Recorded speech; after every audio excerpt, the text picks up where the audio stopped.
From the National Press Club in Washington, D.C., this is Rewind. This week, Quinnipiac University released its latest presidential poll showing a tight race between Republican frontrunner Mitt Romney and President Obama in two key states. At least in Florida and Ohio, he is doing, Mr. Romney that is, he is doing as well among men as the president has been doing among women.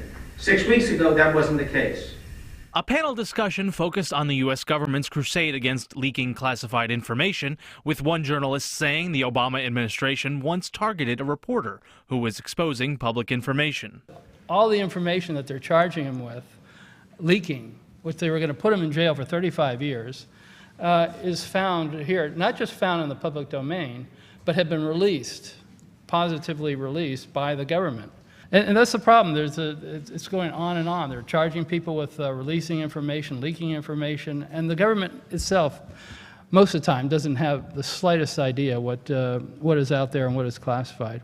Freedom House, an independent press organization that supports press freedom around the world, released its annual survey on global press freedom and urged Middle Eastern and African leaders to legally guarantee the gains their countries have made. And what we need to do is consolidate those gains and turn them into positive freedoms by putting them into the Constitution and into the laws and regulatory structures and ensuring that politicians don't interfere in freedom of the press. A Mexican journalist revealed the violent reality of reporting in a country with strict censorship guidelines. Last Saturday, we received this very sad news that the correspondent of Revista Proceso in the state of Veracruz was murdered in her house.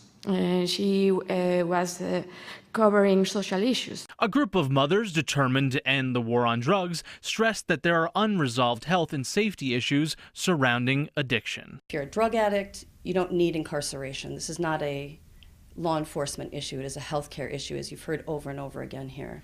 I would rather law enforcement go arrest rapists and murderers instead of looking through my neighbor's garbage for pot seeds. The drug war does nothing to increase public safety. It decreases public safety and it skews police priorities.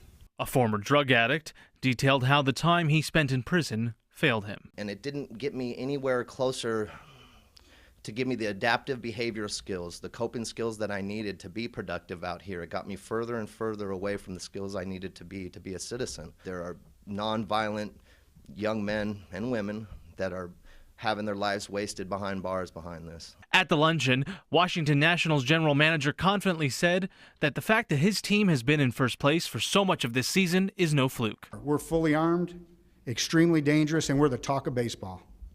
We're young, athletic, and fast-moving.